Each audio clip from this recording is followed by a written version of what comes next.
Okay.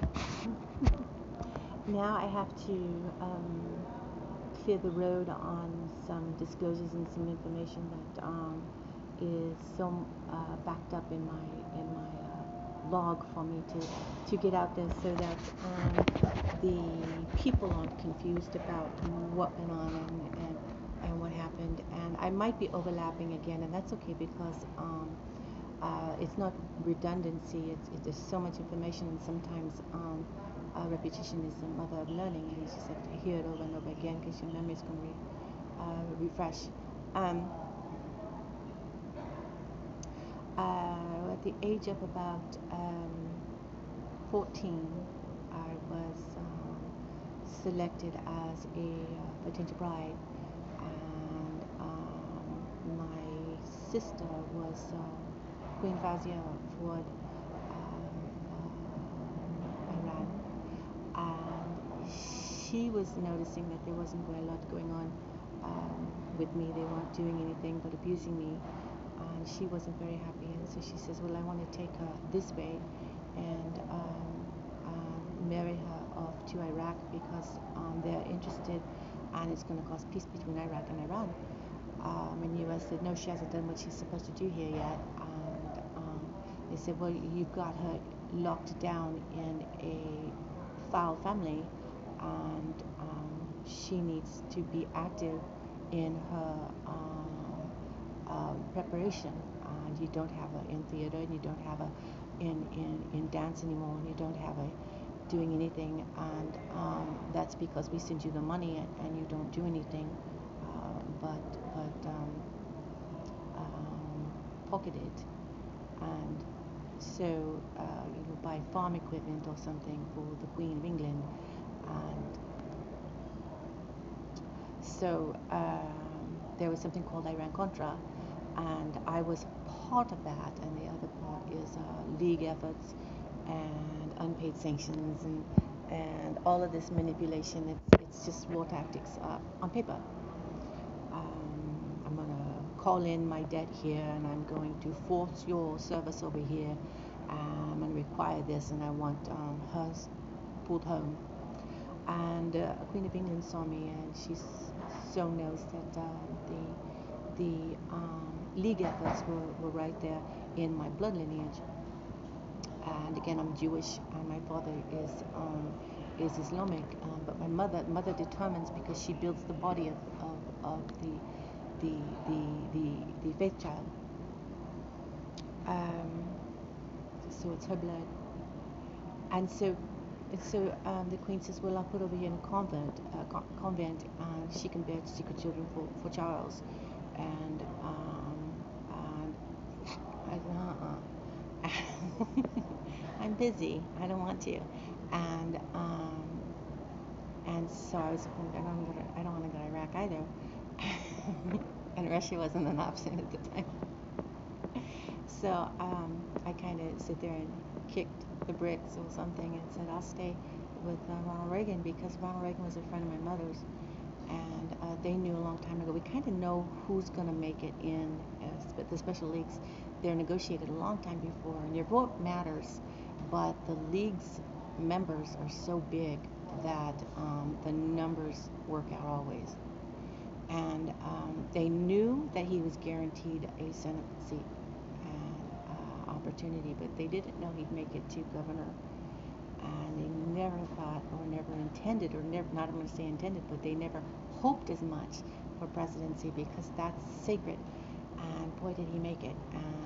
So my mother, when she was pregnant with me, made a league decision to say, "Hey, I bequeath to her certain things, and I'm her only beneficiary."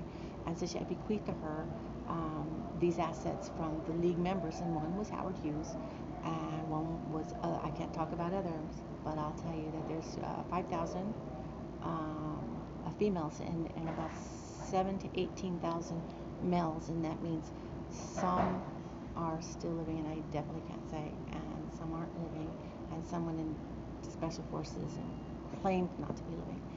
And I can't talk about who they are, but I can tell you that I have established quite a huge support group, and I recognize their children around me all over the place.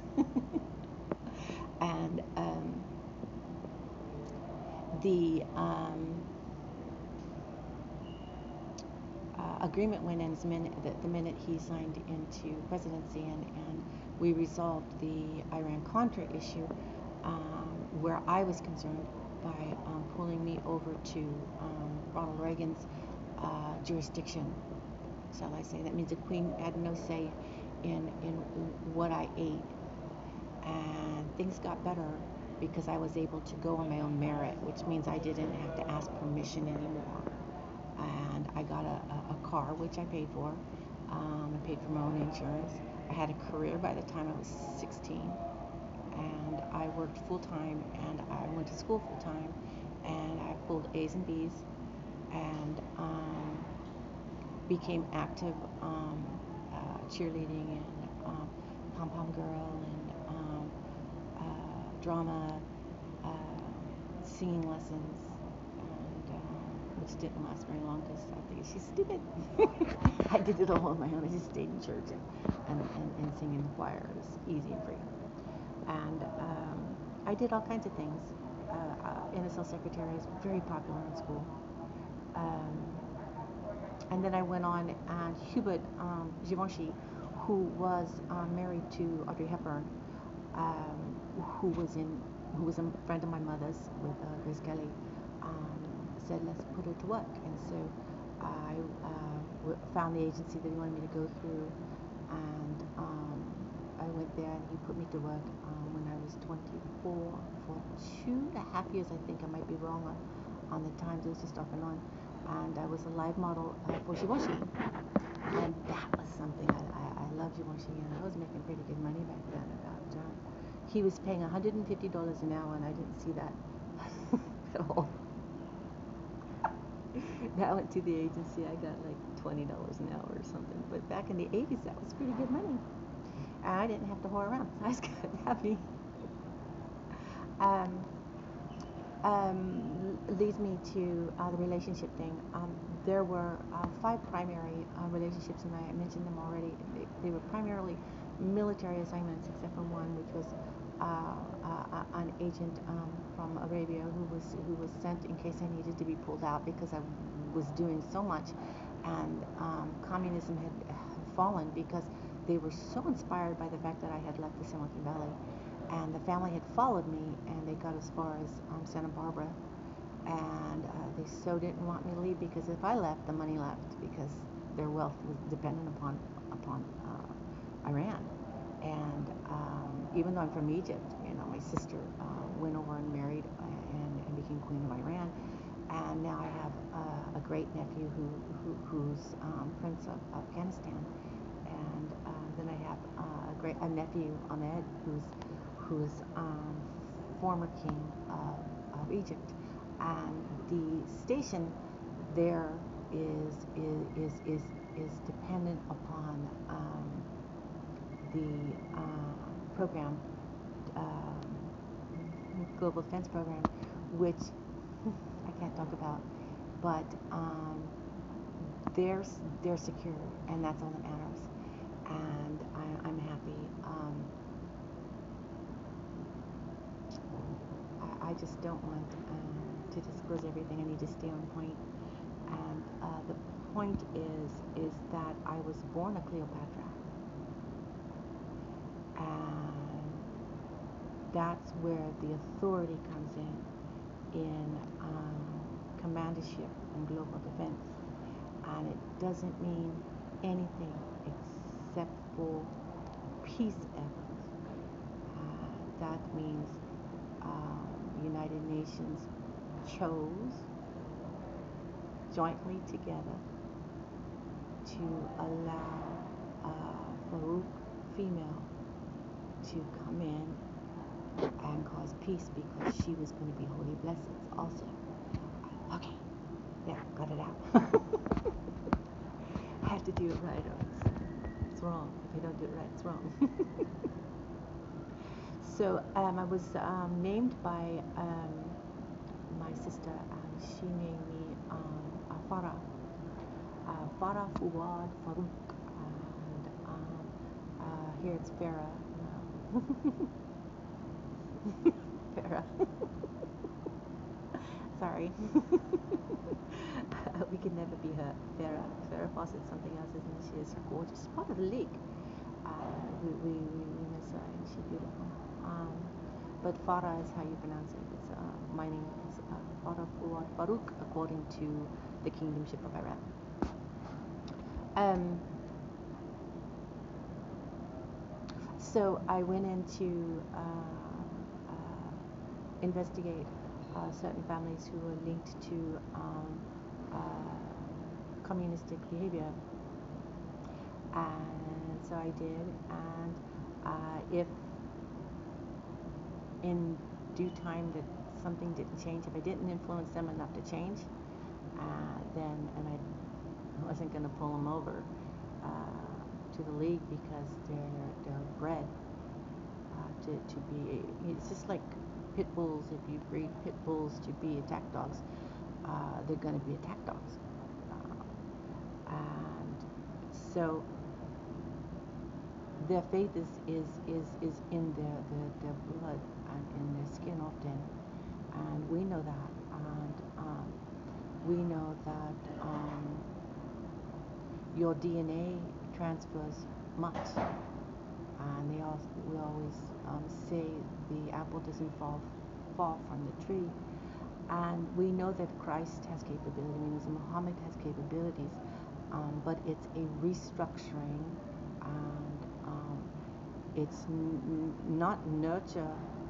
It's everything to do with I'm going to say it, your species and your variety of species. And it isn't bad. It's just a study that is delicate, because everybody says, well, everybody can change. And I say they can change, but they have quite a battle. And that means they have to reach constantly if they want to change. But you can't change someone's blood. And that's like telling me I can't be Jewish. The thing is I can't change my blood for you, and I can't ask somebody else to change their blood for me.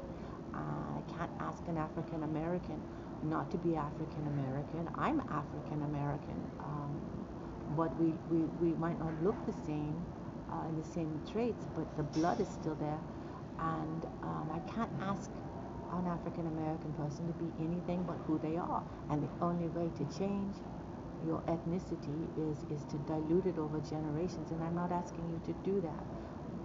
But there are some people who are bred to be haters, and they're not going to learn to love because they're bred to be a military hate group, and that's been an issue. The only thing we can do is to stifle their progress and to inspire them to do something different, and that's what the Peace League does.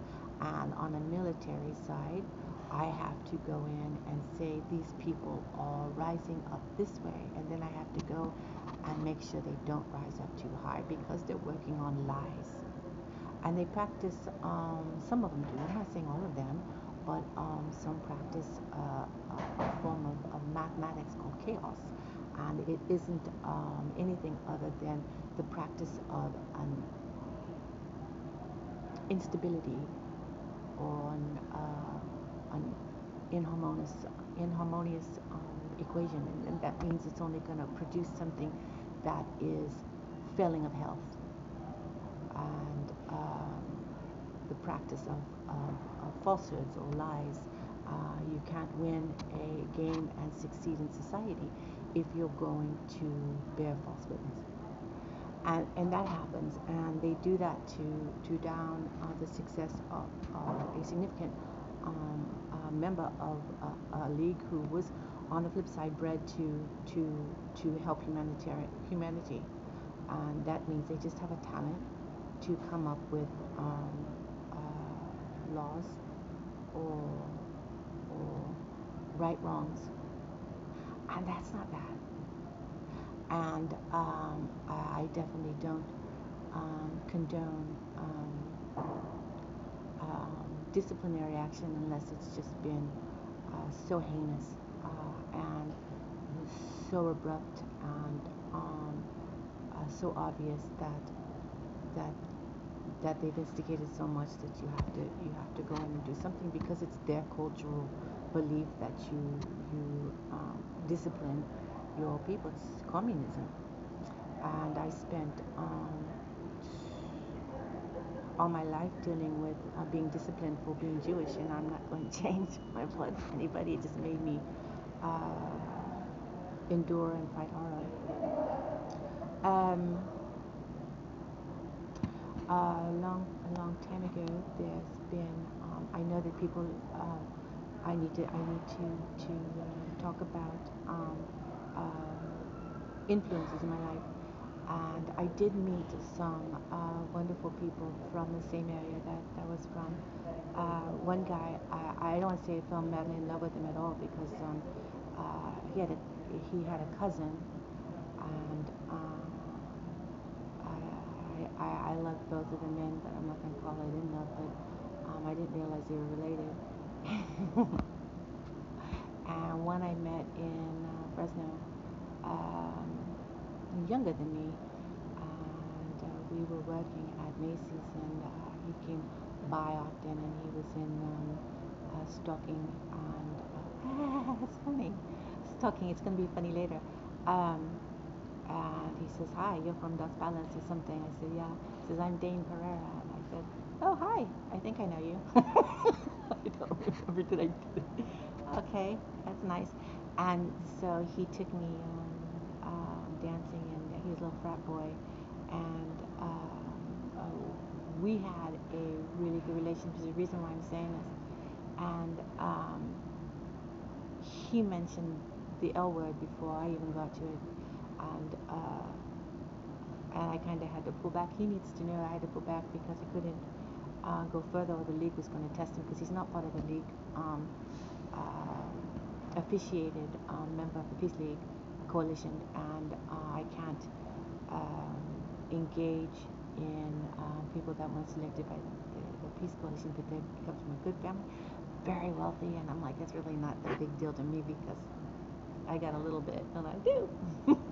And they had a lot. They come from a really big farming family and investments and stuff. He's a brilliant young man. Was a brilliant young man. And then I went back to Dos Palos, and I rubbed elbows with an old friend of mine who was about 4 years older than me, 5 years, excuse me, about 5 years older than me, and named Frankie Fuzzy, and he is an insurance broker for stocking in Ghazi. That's why I said stocking. And I found out that they're related. I didn't know. So I was dating. I dated both, but I didn't date them at the same time. But the reason why I have to mention this is because they're not league members, but I pulled them over to a safe haven, and they're both absolutely brilliant people. And I'm going to shout out. Hi guys, and send them love, and I know you're both married and happy and wonderful, and I'm so very happy. And it's funny how love in love, whatever it was, because we never talked about in love, and I'm not saying that, but the love in the romantic sense changes its mind, and it changes its mind in a beautiful way, and that means love and respect and camaraderie in a fight for familiar, familiarities and for similarities, and it's a fight for truth and justice and for your rights to life as you know it. And these two are mighty in my life because they're brilliant, and I trust brilliance because brilliance means harmonious equating in the brain, and chaos means lazy, slouchy,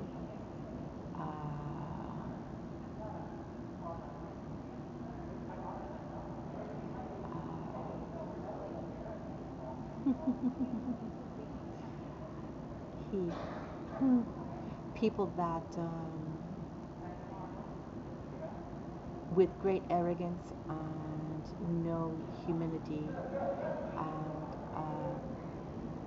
we know that we have to be humble, and humility is being humble. And we know that we can't grow intellectually in the feet on the ground, because I need to have all that S space for my brain. So we have to do, we have to get our hands dirty. We have to change our own diapers. We have to grow our own vegetables. We have to clean up our own messes. And these two guys are really pretty good, and they're part of a league in my hometown that I trust. And I give so much to these two, and I know that you're fighting, and I know that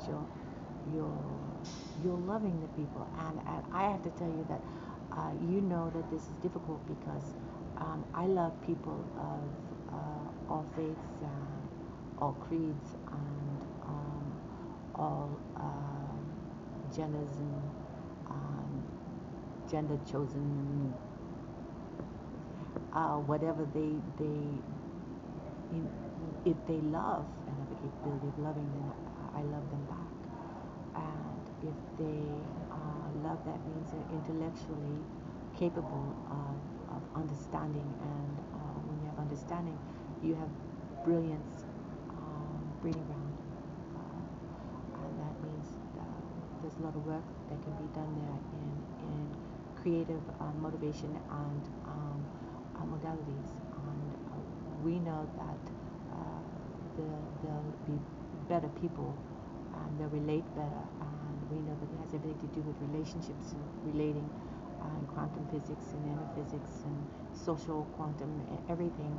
And with that said, I'm sending you the note of appreciation, and the guidance has been shifted over to you so that you can contact the league advisor. I believe you already know who that is, and if you don't, I need it's best for Dane to contact me and not Frankie, and let me know what it is you need. And I've submitted it, and I know I've made contact. I just need to know if you need any more advisory in the restructuring. So, with that said, I'm going to say love you guys, and send your kids hugs and loves from me, and kiss your vibes.